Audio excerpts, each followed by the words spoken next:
Hello and welcome to this week's Warriors HQ. We'll look ahead to Friday night's match against the Army, and as you can see from behind me, preparations are well underway.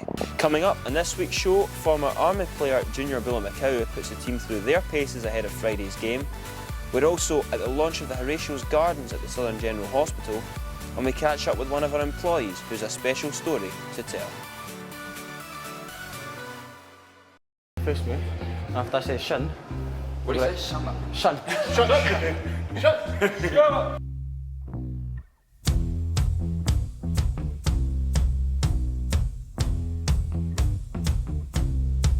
I'm gonna fight 'em all.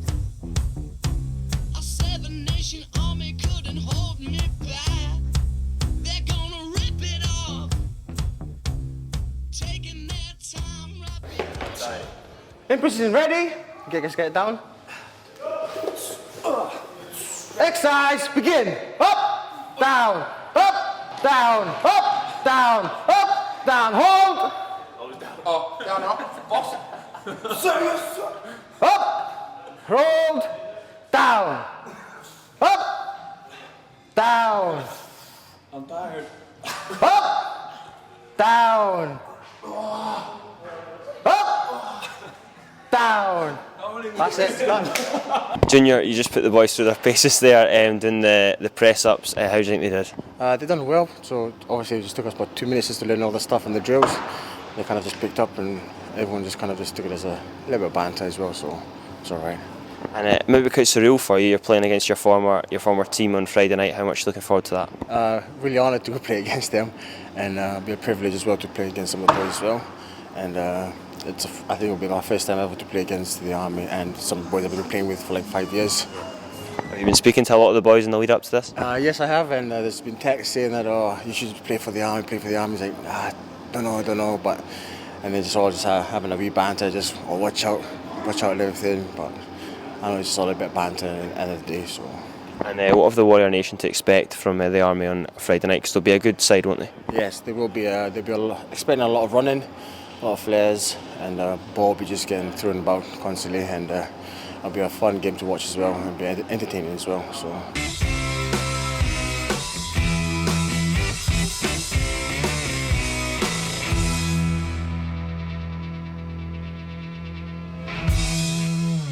Last week, Glasgow Warriors helped launch Horatio's Gardens at the spinal unit of the new Southern General Hospital.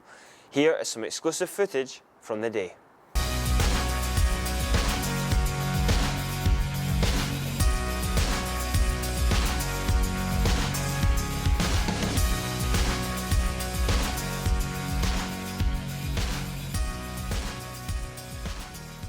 I think from our point of view, from a Glasgow point of view, it's a great project to be involved in. I've been out here a good few times visiting injured rugby players.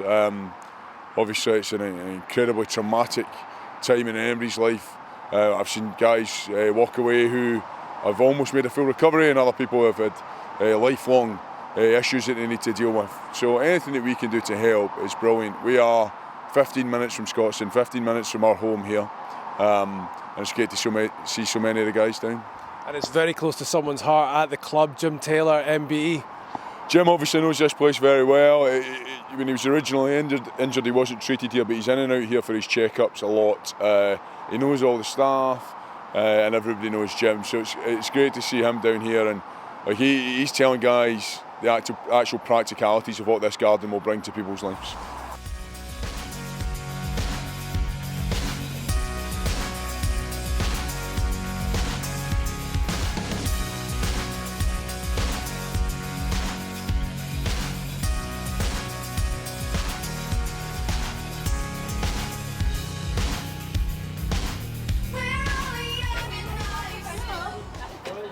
Yeah, I think it's fantastic, making a nice outdoor space for these guys. Obviously, they've had very unfortunate injuries, and just to give them a bit of space to go outside and relax and get a bit of fresh air is lovely. And Rob, have you been down here before? Is this your first experience? No, Al Kellock's saying they've taken some players down before, but it's the first time for me, and it's good to come in and see it just now, and hopefully by the end of the project it'll be completely transformed.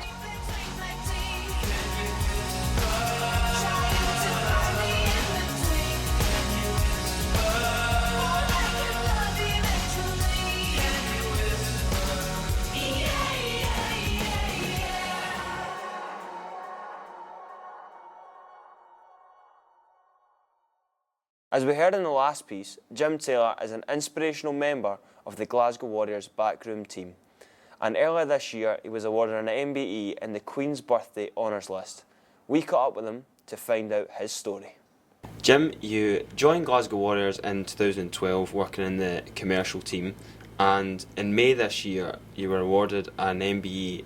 Explain how you were given that honour.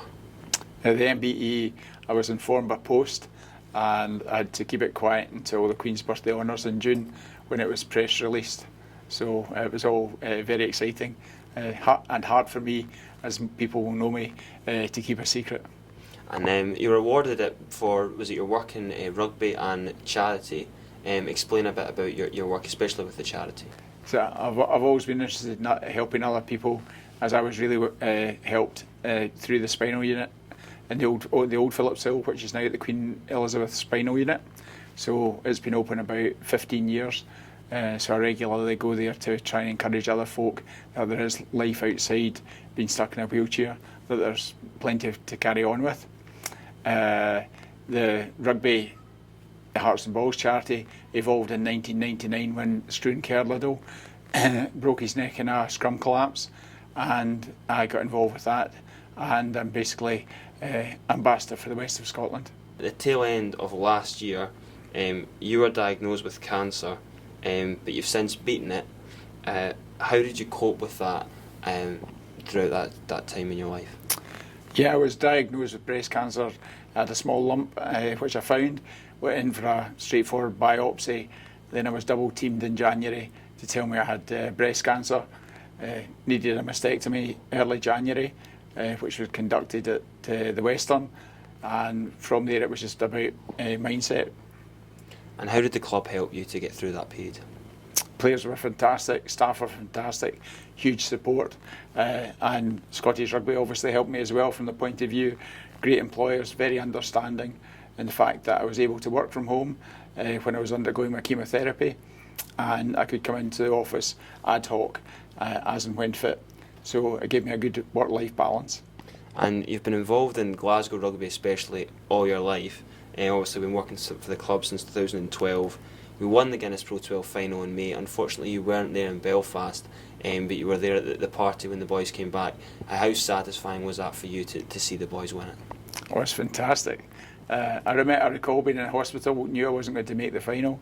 I'd had a blood transfusion, so it was particularly poignant that the boys went out and did the business, and I was very privileged to be awarded a winner's medal with the players.